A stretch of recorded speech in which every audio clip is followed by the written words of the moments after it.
Welcome to this week's edition of Trade the Trend, a weekly video about where the stock market is going.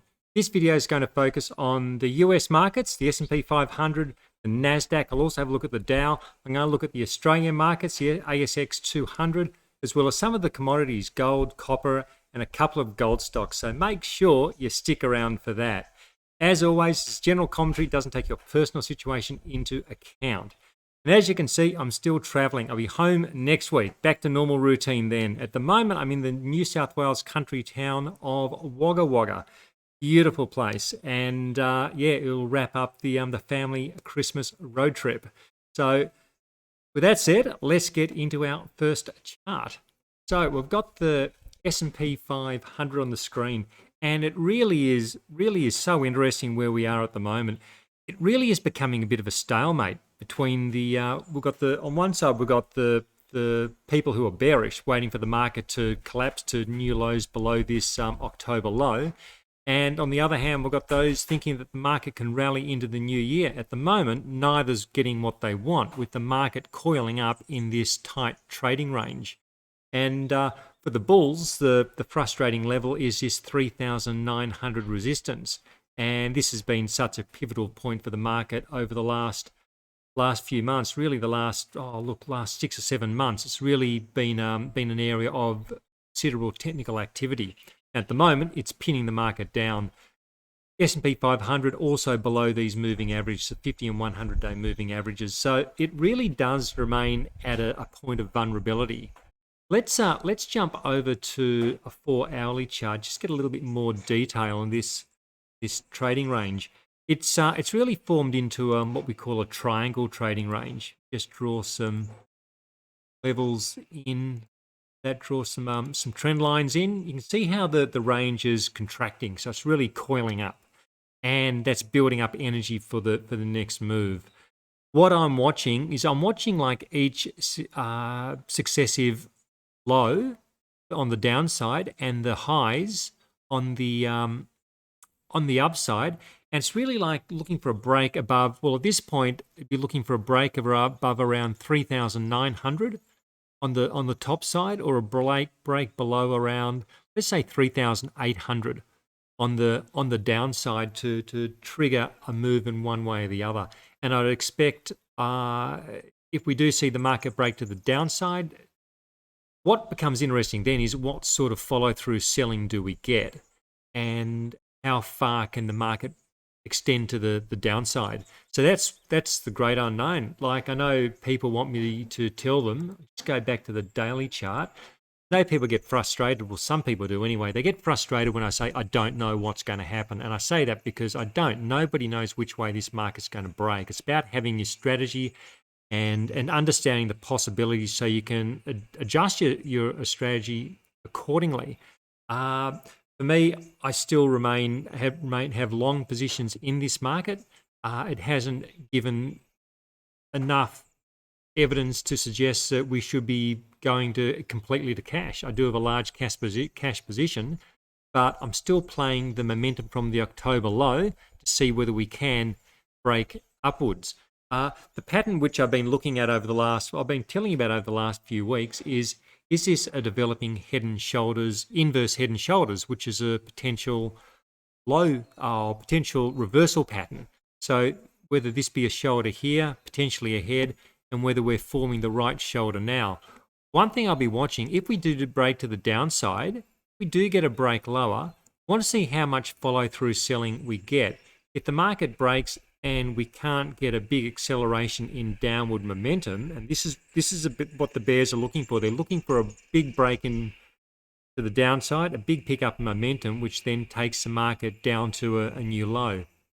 Does break and it can't develop that momentum, it then opens the possibility for a quick U-turn and a break to the top side, which could take us into the first quarter of a new year with short covering and new longs. Whether it's a new bull market or not, that's getting way too far ahead of ourselves. Nobody knows that, but it does open that possibility. I can see a possible roadmap which could take this market higher into the next couple of months. So much depends on what happens if and when we do break to the downside, is there follow through momentum? And also interesting, just quickly put some Fibonacci's on of this move from the October low. You can see we are right around that 50% retracement. It does open the possibility of a move down towards the lower end of this Fibonacci range. Just got to wait and see whether that happens. Wait and see what this price action looks like if it happens. I'm also being guided, as you know, a lot by the what's going on in the Dow. Dow doesn't have a bearish structure at the moment. We've got the market is still finding support around the 50 and the 100-day moving averages, still holding above the upper range of the Fibonacci's.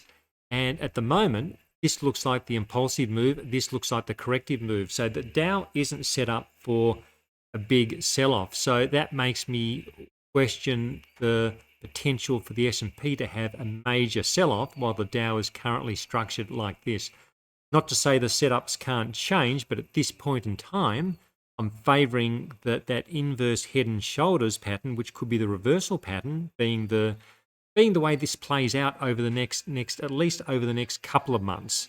Nasdaq is interesting to look at because it's like what's going to happen here. It's like one possibility is we've got the bearish side is that this is going to break to a new low, and then it's going to accelerate to the downside. We've been through this possibility several times. That remains a risk. It's not supported by the current structure in the Dow. That's why I put that as a lower probability scenario over the next couple of months. Will this form into a bullish wedge? It does have that shape at the moment. For this to become a bullish wedge, it could withstand a test to the downside, but then would need to see that momentum stall quite quickly, then start to reverse upwards and then break to this top side. So again, I can see a pathway which takes this market higher over the next couple of months. So this is where positioning your portfolio is really important. And I think it's also important about not getting boxed in to a rigid view of what the market has to do next. Frustrates people when I say the market could go up, it could go down, but that's the reality because none of us know which way it's going to go. So don't get boxed into one view or another. I think that's the biggest risk in this market, being boxed into a view and finding yourself wrong. So for me, it's about holding positions which are along above their moving averages, continuing to trend upwards, using risk management to sell them if they roll over. But it's not about trying to buy stocks or buy indices which are currently trading below their moving averages. I think that's the greatest risk in this market. This is all about managing risk and being cautious at when the market is at a vulnerable point below moving averages. Going over and looking at, and also just having a quick look at Europe. Again, the European markets, this is the Euro Stocks 50, the biggest European stocks. Like the Dow, this isn't set up for a significant or a substantial momentum-based sell-off. It's at the moment, the momentum's been to the upside, and this is currently looking corrective. Markets pull back to the moving averages and is rebounding. It's not set up for a big decline.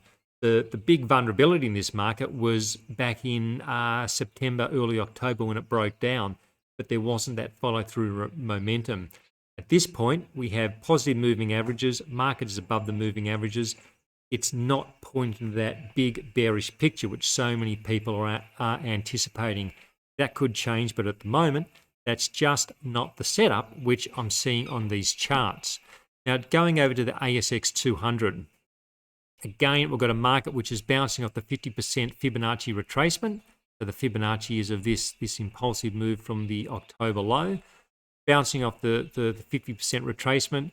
It's structurally it remains in reasonable condition. It's not screaming this is really bullish, but it's certainly not saying the market looks like it's on the verge of collapse either. It's again, it's about being stock specific, looking for the strong stocks within this current environment and avoiding those which are trading below moving averages. They're the ones where I see the greatest risk. Coming over to the small ordinaries. I said a couple of weeks ago, it might have been last week, that the small ords really needed to find support and bounce. Well, I said it really needed to bounce off this support region at around 2,780. So far, we're getting that bounce. We're getting back above the moving averages. It still remains. I'm still prepared to give this the benefit of the doubt that we can still see higher levels and move back up towards this resistance band at around 3,080. Looking at the ASX 200 equal weight, which is also interesting because we had the breakout above this trend line in November, had the return move to the trend line. It was looking like it was potentially going to start to come back within the range. I said we don't want to see it move within that range, but we're now getting that bounce. We're getting the bounce off that support level, and just quickly putting on some Fibonacci retracements, and you can see it's come right back to that Fibonacci zone, and we're getting the bounce. So there are some points in this market which are areas to be look, to say they're cautiously constructive, and we should maintain an open mind that the market could rally into the first quarter. There's still the macro environment remains awful, but the setup at the moment doesn't appear like it's about to completely cave in by any stretch. Going over looking at some commodities before we wrap up, gold remains looking the best it's been since we're back here in February. It's I've been saying that I thought the market may pull back and retest these moving averages, but so far that certainly hasn't been the case. It continues to push upwards. We had the positive moving average cross back in December. Like maybe this is the best pullback we're going to be seeing in the near term. Maybe gold is going to continue to grind upwards. It's a case of maintaining position in gold stocks, which I have. Interesting, this week through my Motion Trader service, there was a stack of signals for gold stocks which went off in both large cap and medium cap gold stocks. So some really interesting things happening in the individual stocks, and the metal's looking constructive. It's trading well, comfortably above the moving averages. It doesn't look too stretched above those averages at this point, but the moving averages of price, they're trending higher, as is the price. So this remains a constructive environment for gold. Silver getting a little bit of a pullback over the last couple of days, but the overall structure remains good. The one I'm watching with a lot of interest is copper. I think copper's looking really, really interesting. Moving averages have crossed. The price has come back, has tested those moving averages, and we're now rebounding. The key is getting above this resistance band at around 4. You can see this stretches back to around February 21, and it's coiling up. It's coiling up. It looks to me like this is getting ready to have a retest. Have a retest of this 4 region, and I'm expecting we're going to see it punch above there in the next maybe in the next couple of weeks. I think we can see a break above 4.